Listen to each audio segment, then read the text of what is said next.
Chosen one, anchor your spirit to what I am about to say right now. That quiet you felt this morning, do not dismiss it. Heaven just recalibrated because of you, not because of someone else's prayer, not because of a prophet's intercession, because of what you did this morning, because of one specific act that you did not even recognize as significant. And the moment you did it, God looked at the original plan and said, "Cancel it. We are building something better.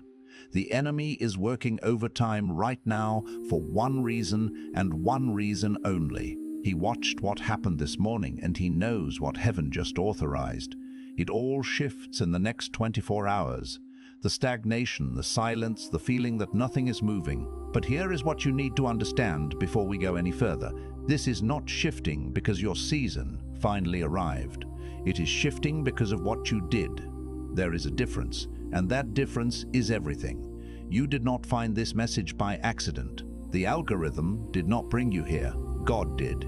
This is a divine appointment that was written into the framework of this day before you ever opened your eyes this morning. You are not scrolling. You are being summoned. Stay until the very last second, because in the next few minutes I am going to hand you the exact spiritual verdict that heaven issued this morning on your behalf.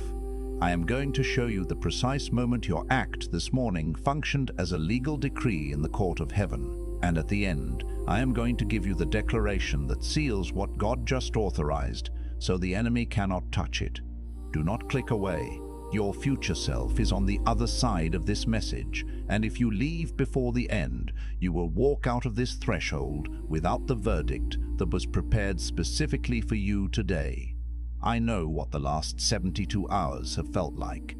It has not just been quiet. It has not just been quiet. It has been strange, like the atmosphere shifted and nobody told you why. Like you woke up this morning carrying something you could not name. Maybe you did something small this morning that you almost did not do. Maybe you chose patience when your first instinct was frustration. Maybe you prayed when you did not feel like it, when the words felt hollow and the ceiling felt like concrete. Or maybe you simply made a choice to get up and move forward, even though everything in you wanted to stay still and surrender to the exhaustion that has been sitting in your bones for weeks now. You felt like none of it mattered. You felt like you were going through motions. You had no idea that what you did in that quiet moment this morning was being witnessed at a level far beyond anything you can see with your natural eyes. You feel suspended right now, like you are standing between two worlds, the life you have been living and the life God has been preparing. And in that suspension, the enemy has been whispering a very specific lie into your thoughts. Listen carefully, because you have heard this lie today. He is telling you that your act this morning was insignificant.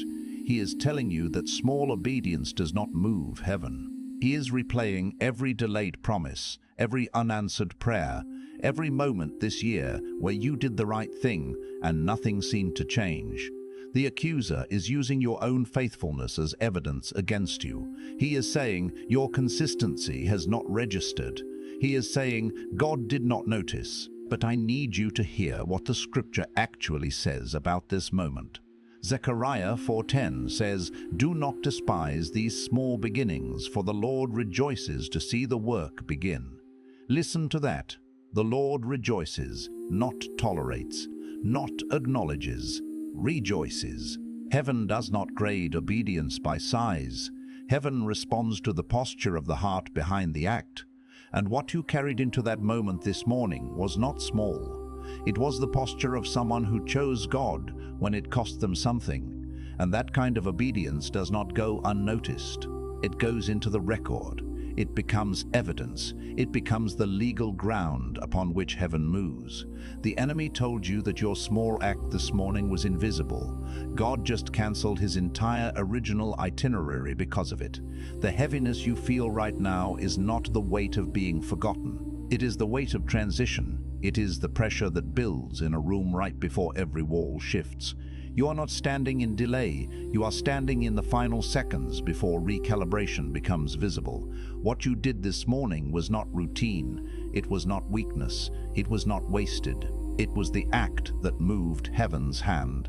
And before we go any further, I need you to understand something. What you're about to receive isn't just a message, it's a map.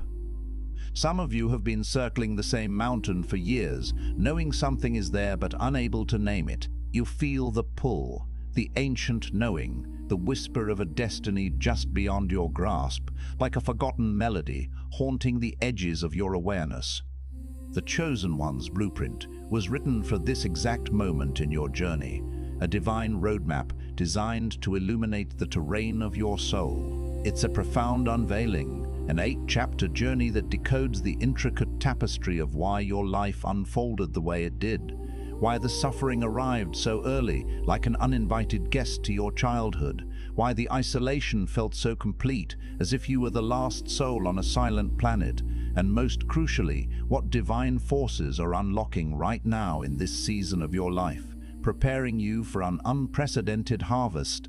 This revelation is not meant to be a solitary encounter.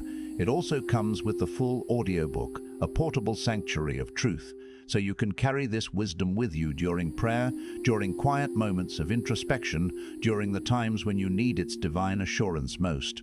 And for those of you who sense a stirring within, a deep, undeniable conviction that God is preparing you to speak, to carry a potent prophetic word into this generation, a word that can shift atmospheres and awaken sleeping giants, you'll also receive Activating Your Prophet Mantle as a powerful bonus guide. It's an essential tool to help you step boldly into your voice. The link is in the first pinned comment, a beacon pointing you toward this sacred inheritance. But it won't remain there forever, for divine invitations often have a finite window. Now let's go deeper into the heart of this celestial recalibration, because here is what most people never stop to consider, what eludes the casual observer, and even the earnest seeker. God doesn't cancel covenanters lightly. He doesn't reroute the cosmic currents of destiny without profound reason. When heaven itself recalibrates around a single human being, it signifies that this individual has performed an act, spoken a word, or achieved a state of being that registered like a seismic shift in the spiritual atmosphere. And what you did this morning, whether you fully grasp its magnitude or not, sent a frequency upward, a resonant vibration that compelled heaven to respond, not out of disruption or a desire to cause chaos, but out of pure, unadulterated recognition. It was an acknowledgement of a shift that had occurred within you. Think about what that means for a moment. You have been praying, waiting, pressing through the trials and tribulations, and somewhere deep within the chambers of your heart, you have been harboring a quiet, persistent doubt, wondering whether any of your earnest pleas, your silent tears, your persistent efforts are actually being heard in the vast expanse of the cosmos. And the answer that reverberated this morning wasn't a faint whisper, a still, small voice that easily fades into the background noise of life. No, it was a complete, divine restructuring, a celestial decree. Heaven didn't merely adjust the margins of your existing story like a minor edit. Heaven, in its infinite wisdom and power, cancelled the entire draft and began writing something entirely new, a narrative of unparalleled glory and purpose. But here is where the revelation deepens. For most people hear that and immediately feel a wave of hope surge through their being. And indeed, hope is right. Hope is profoundly warranted. But if you allow yourself to stop at the ephemeral feeling, you will miss the profound instruction embedded within this sacred moment. God doesn't recalibrate your life simply to make you feel special, though you are undeniably cherished. He recalibrates because he is orchestrating a transition about to move you to a new spiritual landscape, a realm of purpose and destiny that the old blueprint, the previous iteration of your life, could never have accommodated. And this means that something you have been clinging to, something you may have affectionately or even desperately called your dream, your plan, your meticulously crafted timeline, had to be released, like a bird leaving the nest, before he could place the new assignment, the greater calling, into your open hands. This is often the part that stings the most, the aspect that brings tears to the eyes and ache to the soul, for most people. Because the thing that God cancelled this morning wasn't just an external plan, a career trajectory, or a relationship. In many profound cases, it was a version of yourself, a version that had grown too comfortable in the waiting room of life, mistaking the preparation for the destination itself. a version that had started to confuse the antechamber of divine process with the grand ballroom of your ultimate purpose. You had begun to settle into the delay, into the season of dormancy, as though it were your permanent address, your unchangeable reality. And God, in his boundless mercy and perfect timing, looked at you this morning and whispered, "Not yet, but more importantly also, not here, never here. Never here." You were never meant to reside permanently in the place of preparation, and what is coming next, what is poised to unfold, will likely surprise you, because it always does at this profound layer of divine revelation. Observe, there is a timeless pattern that runs through the lives of every single individual whom heaven has ever dramatically redirected. It is woven into the very fabric of their journeys.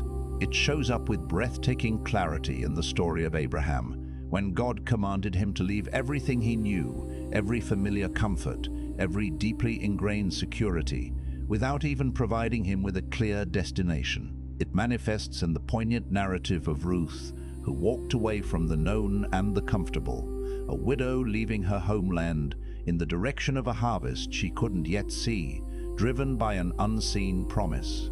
It is powerfully evident in the dramatic transformation of Paul, who was stopped mid-stride on a road that made complete logical sense to him, a road he was absolutely certain he was divinely appointed to be on, and was rendered blind until he could finally see with spiritual sight. The undeniable pattern is this: God never recalibrates the merely willing, he recalibrates the ready. And ready looks and feels vastly different from willing.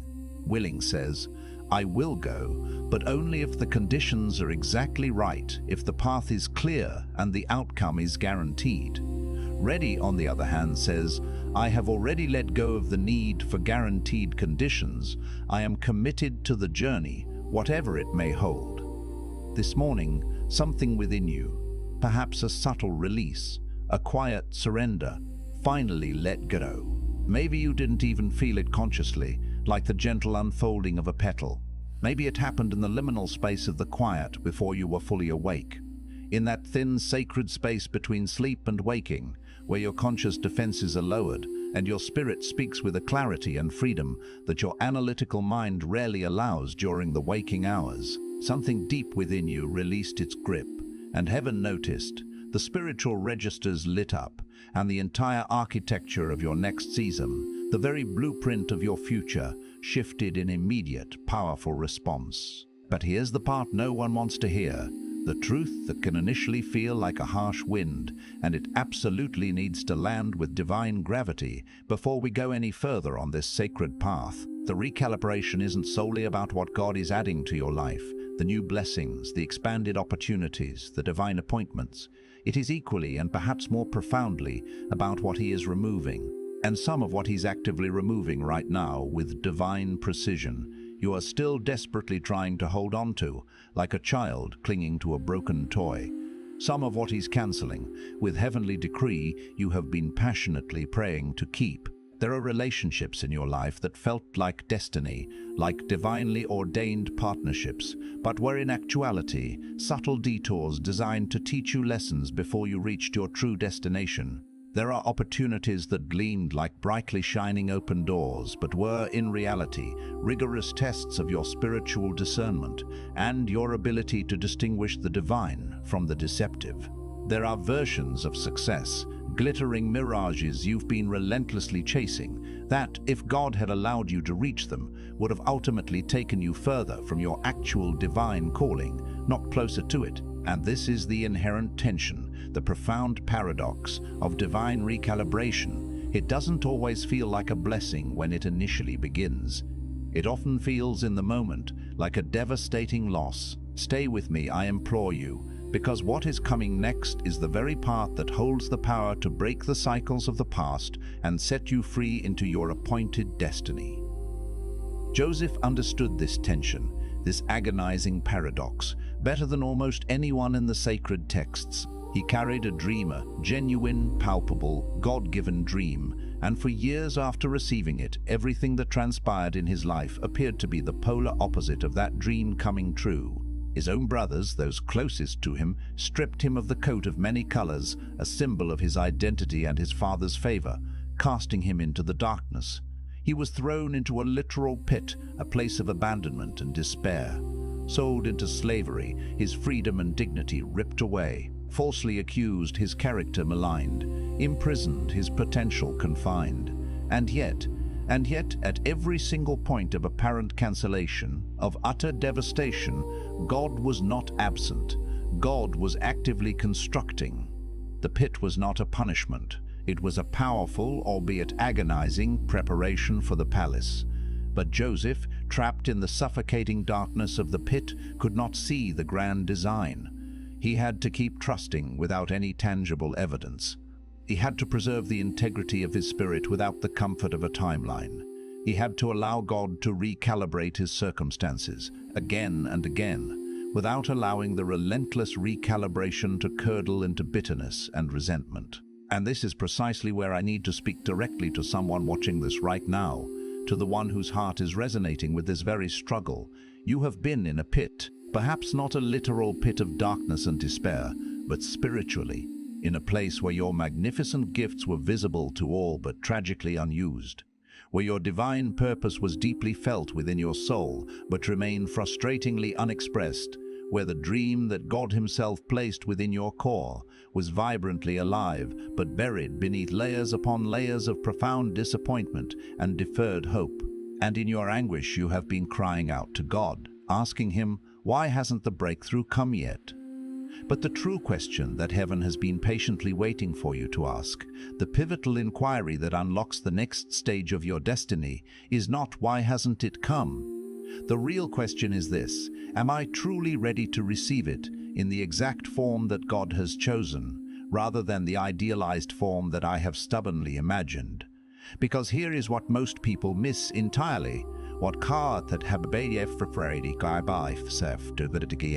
The breakthrough you have been fervently asking for, the miraculous intervention you've envisioned, and the breakthrough that God has meticulously prepared for you are often not the same thing in terms of their shape, their size, or their divine timing. And the vast, often painful gap between your limited expectation and his boundless perfect preparation is the exact space where people surrender, where they give up hope. You've been waiting for a grand, ornate door that looks a certain way when God has already opened a discreet yet powerful window. You've been praying for the restoration of what was, for the return of a past season, when God has been patiently and powerfully building something entirely new, something you have never seen or even conceived of before. And once that profound understanding clicks into place, once you genuinely receive and embrace that truth at the deepest level of your being, everything begins to shift. The perspective changes, the struggle softens, but there's still another layer, another profound truth lying just beneath the surface. Because right underneath that liberating realization is a root that runs even deeper into the soil of your being. And if you do not see it, if you do not identify and address it, it will continue to operate subtly beneath the surface of every new season, every divine encounter that God brings you into, sabotaging your progress. It is the insidious root of self-protection masquerading as spiritual discernment. It is the deeply ingrained habit of calling your fear wisdom. It is the practice of labeling your avoidance of risk as patience. It is the tendency to mistake your withdrawal from meaningful engagement for peace. Many people who are genuinely called, genuinely anointed, genuinely chosen by God, have inadvertently built entire theologies around their own hesitation, their own innate resistance to stepping out. They've transformed their delay into a sacred doctrine. They've eloquently preached surrender to the will of God while silently, desperately, and meticulously controlling every variable they can possibly reach, clinging to the illusion of safety. And God, in his unwavering love and perfect understanding, has been waiting, not because he is slow to act, but because he will never force you into a freedom that you have not yet genuinely chosen. This morning, something within you, however fleetingly, stopped controlling, even for a single sacred moment. And that moment, that sliver of surrendered release, was profoundly enough. Now here comes the confrontation. And I say this with the deepest love and conviction, because this is the very part that holds the power to shatter generational cycles and liberate you into your true inheritance. The greatest barrier standing between you and everything God has so meticulously recalibrated in your favor is not the enemy. The enemy is real. Spiritual warfare is undeniably real. Opposition is a tangible force. But none of that is your greatest obstacle right now. Your greatest obstacle is that deeply ingrained part of you that still, at its core, doesn't believe you are truly allowed to have it, to receive it, to possess it. It is the part of you that has been wounded so many times, disappointed so profoundly, so repeatedly, that you have inadvertently built a hidden wall around your heart, not to keep God out, for He can breach any barrier, but to protect yourself from the devastating pain of hoping again at full, unrestrained strength. You've been believing cautiously, like someone tiptoeing through a minefield, trusting partially, like a sailor with one hand on the rudder and the other clinging to the railing, surrendering but always keeping one hand firmly on the outcome, just in case. And God is asking you right now, in this precise pivotal moment, to take that hand back, not to grab the outcome for yourself, but to lift it, trembling perhaps, in complete and utter surrender. Because here is the utterly unexpected truth. A revelation that reframes everything you have received today, everything you have experienced up to this point. God didn't recalibrate heaven, didn't orchestrate this monumental shift in your life because of how perfectly you performed or how flawlessly you behaved. He recalibrated because of how profoundly honest you became. It was not your flawless performance this morning that initiated this divine response. It was not your unwavering discipline, your consistent spiritual routines, or your perceived spiritual maturity. It was the moment of raw, unguarded honesty, the profound moment you stopped pretending to be okay when you weren't, the moment you allowed God to see the actual, unvarnished condition of your heart. That was the celestial signal that heaven responded to, not the polished prayer, delivered with perfect articulation, not the memorized declaration, recited with practiced eloquence. It was the truth that lay underneath all of it, the authentic cry of your soul, the place within you that finally whispered with complete vulnerability, "I don't have this figured out. I desperately need you to carry what I simply cannot." That raw vulnerability, that sacred nakedness before the gaze of the Almighty, was the very catalyst that activated the recalibration. Heaven doesn't primarily move toward your perceived strength. Heaven moves with unparalleled power toward your surrender. And that, my friends, changes absolutely everything. Because it means you don't have to arrive at your destination fully healed before God can begin to use you. You don't have to arrive at your calling completely whole before He can send you forth with divine purpose. You don't have to arrive with absolute certainty before He can establish you firmly in your destiny. He is building within you right now, through this very moment of profound recognition and surrendered honesty, an unshakable foundation that will be more than strong enough to hold the immeasurable weight of everything He is about to release into your life. Now I invite you to place your hand upon your heart, to feel the pulse of divine truth within you, and to declare this with me, with every fiber of your being. I release the version of myself that survived by staying small. I release every agreement I have unconsciously or consciously made with delay, with doubt, with the insidious lie that I am too broken, too flawed, too unworthy to be chosen. I cancel every expectation I have built in my own mind without heaven's divine input or confirmation, and I open my hands wide and receptive to receive what God has actually perfectly prepared for me. I am not waiting for permission to step into my divine purpose, because that permission was eternally granted before I was even born. I do not carry the limiting labels that have been placed upon me by people who could not see what God sees, who could not comprehend the divine potential He has ignited within me. I walk forward today, not because I possess all the answers or have every step mapped out, but because I profoundly trust the one who does. My breakthrough is not coming in the future. It is already here. It is already moving. It is already intricately woven into the very fabric of this sacred moment. I am seen. I am known. I am exactly where heaven needs me to be, in this present time and place. And from this day forward, I will not negotiate with fear. I will not perform for conditional love, and I will not shrink myself to make others comfortable with the magnitude of my divine calling. I am the chosen one for whom God recalibrated heaven, and I receive it fully, completely, and without apology. Now go forth and live like that truth is real, because it is.